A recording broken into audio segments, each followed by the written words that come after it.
لا نعرفه علم الحديث ውስጥ ማናውቀው ነገር የሚያመጣብን አቅል ሐዲስን ለመቀበል ሚዛን ካደረገ የትኛው አቅል ነው መመዘኛ ሊሆን ይችላል? ባሾች ከነሱ ጋር የማይስማማን ሐዲስ ለመመለስ የፈበረኩት የሆነ አዲስ የጥመት አስተሳሰብ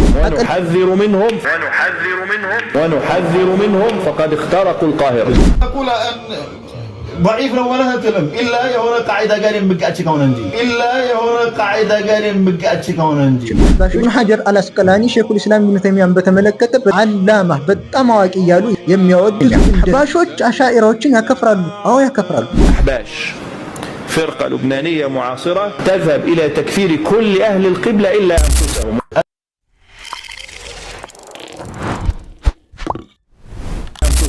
ابن حجر العسقلاني رضي الله عنه من دنيالوت በጣም يعني شيء لا نعرفه علم الحديث ውስጥ ማናውቀው ነገር የሚያመጣብን ليش ምክንያቱም علم الحديث ላይ ይሄ ሐዲስ ትክክል አይደለም ልትል مراحل لابد ان تمر بمراحل اذا رواه رجال ثقات عدول ضابطون ليس لك ان تقول ان ضعيف لو ولا تلم الا يهون قاعده قال يمكن كونه እንጂ ከሱቅ قاعده ጋር ተገናኘ ከዓቂዳው ጋር ያያችሁ ነገር ግን عند حفاظ الحديث ጋር የማናውቀውን ቃዒዳ ነው ያወጣው ይተኛሉ ማን ኢብኑ ሐጀር አልዓስቀላኒ እና አላሁ መውጁድ ቢላ መካን ያኺ እነዚህ ደግሞ አዲስ ተመዝጋቢ ናቸው መሰለኝ። ለማንኛውም በሼኹል ኢስላም ኢብኑ ተይሚያ ላይ የተናገረውን ላቆየውና አንድ ሐዲስ ሶሒህ ሊባል ዘንድ ማሟላት ያለበትን መስፈርት ሲናገር የሙሐዲሶችን ታሪፋት ሳይሆን ሙሐዲሶች የማያውቁትና የማይቀበሉት የሆነን ታሪፍ አስገብቷል። ተቁላ አን ضعيف لو ولا تلم الا يهون قاعده قال يمقعد كوننجي الا يهون قاعده قال يمقعد كوننجي አህባሾች ከነሱ ጋር የማይስማማን ሐዲስ ለመመለስ የፈበረኩት የሆነ አዲስ የጥመት አስተሳሰብ ነው። የትኛውም በሐዲስ ጉዳይ ላይ የተዘጋጁ ኪታቦችን ብትመለከቱ በሙስጠላህ አልሐዲስ ጉዳይ ላይ የተዘጋጁ ኪታቦችን ብትመለከቱ ይህንን ጭማሪ በጭራሽ አታገኙት። ሐዲስ የሶሂህነትን መስፈርት ካሟላ በኋላ አቅል ጋር ይገጥማል አይገጥም የሚል ሚዛን ውስጥ ጭራሽ አይገባም። አንድ ሐዲስ የሶሂህነትን መስፈርት አሟልቷል ማለት ነብዩ ሰለላሁ ዐለይሂ ወሰለም በትክክል ተናግረውታል ማለት ነው። ነብዩ ሰለላሁ ዐለይሂ ወሰለም በትክክለኛ ሰነድ ያንን ነገር በመናገራቸው ከተረጋገጠ የኔ አቅል ይቀበሏል አይቀበሉም የሚል ሚዛን ውስጥ ጭራሽ አይገባም። የፈለጉትን ሐዲስ ለመቀበልና ያልፈለጉትን ለመመለስ እንዲመቻቸው የጨመሩት የሆነ አዲስ ፈሊጥ ነው። ምክንያቱም ሙስጠላህ አልሐዲስ ላይ እንደሚታወቀው አንድ ሐዲስ ሶሒህ ነው ሊባል ዘንድ ማሟላት ያለበት 5 መስፈርቶች አሉ። የመጀመሪያው ማረዋሁ አድሉን አድል የሆነ ሰው ሊያወራው ይገባል። ሁለተኛ ታሙ ضبطም ደግሞ ታም መሆን አለበት። ሶስተኛው ቢሰነዲል ሙተሲል ሰነዱ ሙተሲል መሆን አለበት። አራተኛ ወሰሊመ ሚነ ሹዙዝ ከሻዝነት የዳነ ሰላም የሆነ መሆን አለበት።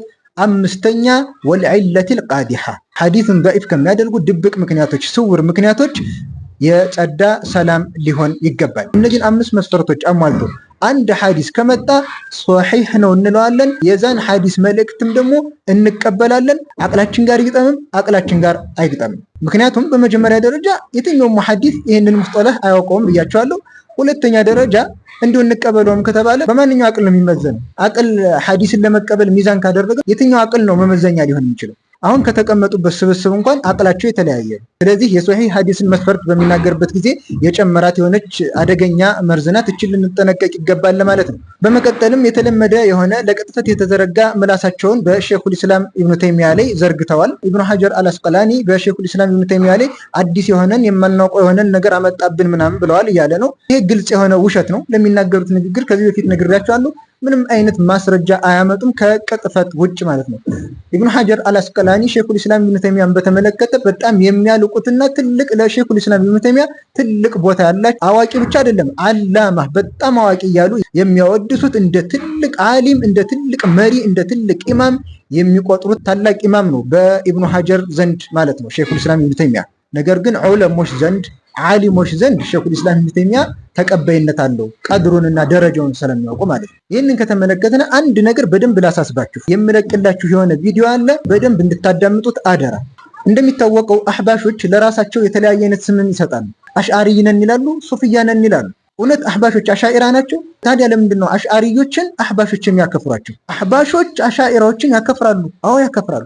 ማስረጃ ምንድነው? ከራሳቸው ከአሽዓሪዮች አህባሾች አሽዓሪ ነን ይላሉ። አሽዓሪዮች ደግሞ ከነዚህ መርዘኛ ከሆኑ አደገኛ ከሆኑ አህባሾች ያስጠነቅቃሉ። አህባሾች የሚጠጉባቸው አሽዓሪዮች ተጠንቀቁ፣ እነዚህ አደገኛ የሆኑ ተክፊሮች ናቸው ብለው አሽዓሪዮች ያስጠነቅቃሉ። አህባሽ የአደገኝነቱ አደገኝነት የመርዘኝነቱ መርዘኝነት የሚጠጋበት አሽዓሪያ እንኳን አንቀበልህም ብሎታል። አዝሃር ዩኒቨርሲቲ ላይ የሚገኙት ሼክ አህመድ አሸሪፍ በዚህ መልኩ የአህባሾችን አደገኝነት በግልጽ ፍንተው አድርገው ይናገራሉ። ስለዚህ አህባሾች አሽዓሪዮችም አልተቀበሏችሁም፣ አዲስ የሆነ መርዘኛ አደገኛ የሆነ መንሃጅ መንገድ ነው የምንለው በምክንያት ነው። አሽዓሪዮች ጋር እንደሚታወቀው በአቂዳም ደረጃ አህሉ ሱና ጋር ልዩነት አለ። ይህንን አዝሃር ዩኒቨርሲቲ ላይ ያሉ ሼክ አህመድ አሸሪፍ የተናገሩትን ንግግር በደንብ አዳምጡ። ትርጉሙ እዛው ላይ ተጽፎላችኋል። አረብኛውን የምታዳምጡን መልካም፣ አለበለዚያም ደግሞ ትርጉሙ አንድ ባንድ የተጻፈላችሁ ነገር ስለሆነ እያነበባችሁ በደንብ ስለ አህባሾች ምን አይነት ገለጻንና የሚገርም የሆነን ገለጻ እንደተናገረ ሼኹ ተመልከቱ። وهابية زماننا المشبهة في بعض الجزئيات من التنزيهات، ولذلك الخلاف بيننا وبينهم في الفروع لا يترتب عليه تكفير خلافا للأحباش. فرقة لبنانية معاصرة تذهب إلى تكفير كل أهل القبلة إلا أنفسهم، ونحذر منهم فقد اخترقوا القاهرة وعملوا مكتبة وأخذوا مقرات، وستكون منهم فتنة كبيرة كنا في غنى عنها لو منعوا من البداية، لكن من الواضح أنهم لم يمنعوا للأسف الشديد. لهم الآن مكتبة نعرفها ونعرف مكانها، ولهم مقرات ولهم نشرات، وتبدأ فتنة جديدة للأسف الشديد في بلادنا. فرقة الأحباش هذه فرقة ضالة، وإن كانوا يرون أنفسهم أشاعرة شافعية صوفية، لكنهم خرجوا من أهل السنة بتعميم التكفير. هم يكفروننا جميعا من أول الشيخ الطيب إلى أصغر طالب أزهري إن لم يكن منه، ولهم شذوذات لم تخطر على بال أحد في العقيدة والفقه. فليحذر من مثل هذه الأمور الخطيرة، وربنا يستر على البلد، العملية مش نقص. شكرا يا مولانا.